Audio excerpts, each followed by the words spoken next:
Drive pedals. I'm talking about boxes of overdriven, distorted goodness. This is the one type of pedal that I don't think I'll ever stop buying. I've always been very picky about my drive tone, and if I'm not satisfied with it, I just won't play to the standard that I'm capable of. So I've done my fair share of experimentation over the years, and what I have here on this cute little Pedal Train Nano Plus are 1, 2, 3, 4, 5 of my current favourite drive and distortion units. I always have 2 drive pedals on my board at any time, which usually looks like this, and each of these pedals have all been on that board at some point or another. Now, even though all of these come under the umbrella of overdrive and distortion, to my ears they all sound very unique to each other, and they all bring out different shades of my playing. I'm going to plug each of them into my Morgan MVP23, which is a single channel bluesbreaker / Dumble style amp. And yeah, as you can see, I don't have a low boom mic stand, so these self-development books and tape will have to do. Starting off with the Suhr Eclipse. This is a dual channel distortion with 2 identical circuits in the one pedal.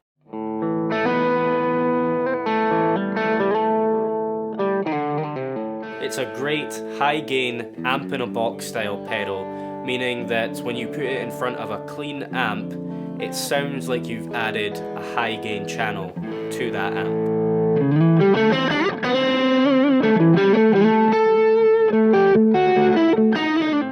There's a lot of body and weight to the tone, which are 2 things I always look for in a distortion unit. I don't want it to sound like it's a pedal creating the tone. I want it to sound like the dirty channel of a 100-watt high-gain monster of an amp.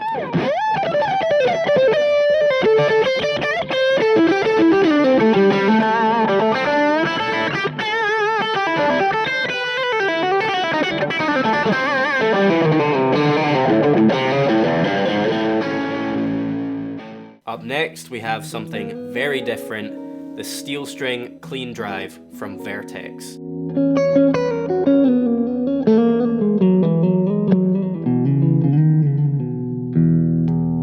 This pedal was designed to replicate the sound of a Dumble Steel String Singer, a very famous and rare amp that was used by the likes of Stevie Ray Vaughan, John Mayer, and Eric Johnson.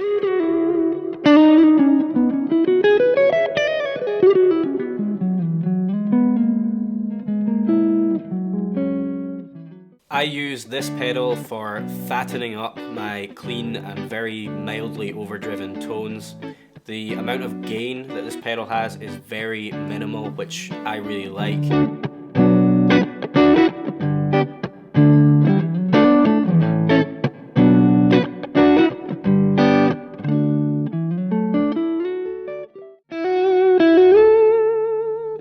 It just adds a subtle amount of smooth and fat overdrive to your clean tone, and it's great for getting those John Mayer Continuum era Strat tones.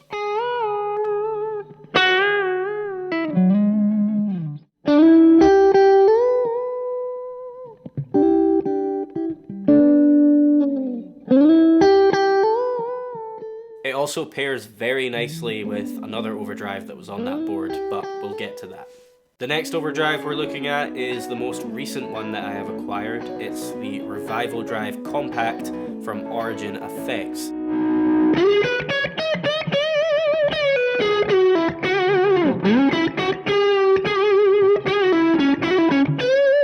It's capable of reproducing the tones of several classic tube amps from the likes of Fender, Marshall, and Vox.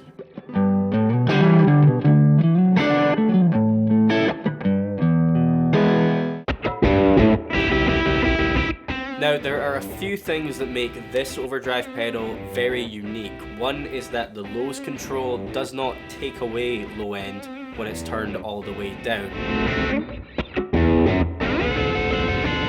It's more like it's asking you, how do you want your low end frequencies to respond? All the way down gives you a nice tight controlled low end like you'd get on a Marshall Plexi, and as you start to turn it up, it's going to respond more like a cranked Fender tube amp.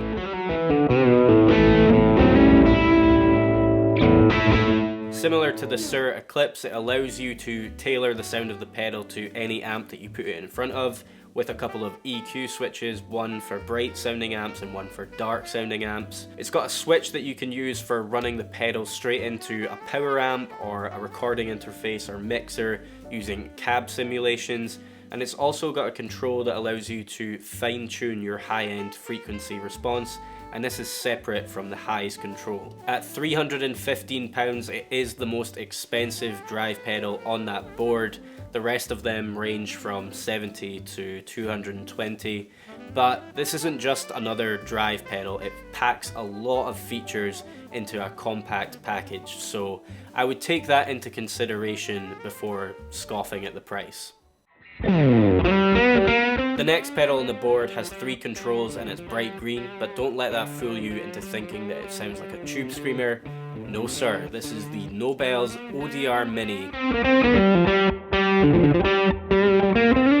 A compact version of the original Nobels ODR-1, which was released in 1985 and has appeared and continues to appear on the pedal boards of many Nashville session players. It somehow sounds fat, tight, and a bit squishy or spongy all at once. I don't really know how else to describe the sound of this. It's just different.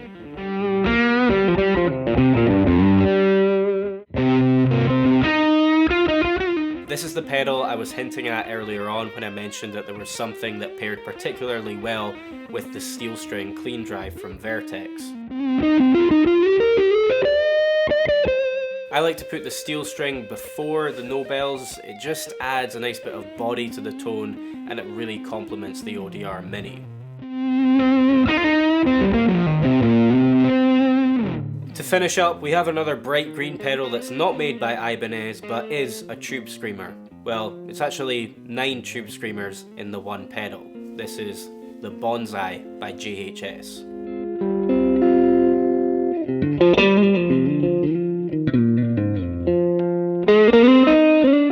This is an all-analog drive pedal that contains 9 tube screamer style circuits in the one box.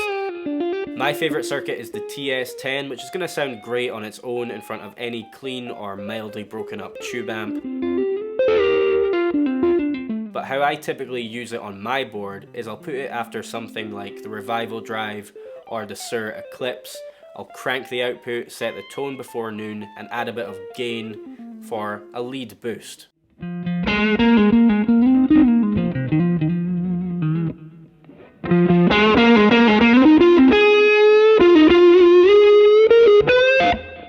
Now, I don't own any actual boost pedals, but the Bonsai has just enough output for me to get to that sonic space where I'm sitting just above the rest of the band, and I like the bit of colour that it adds to my tone, so that's why I use it as a lead boost. So those were 5 of my favourite overdrive and distortion units. I think my favourite tone out of all the ones that I played in this video was the combination of the steel string clean drive and the Nobels ODR Mini. I just love that tone. But what do you guys think? What was your favourite tone that you heard? I hope you guys enjoyed watching and listening, and if you feel like supporting the channel, it'd be great if you could like this video and share it with your guitar playing friends. Don't forget to click subscribe for more and click the bell for notifications. Thanks for watching guys, and I'll see you in the next one.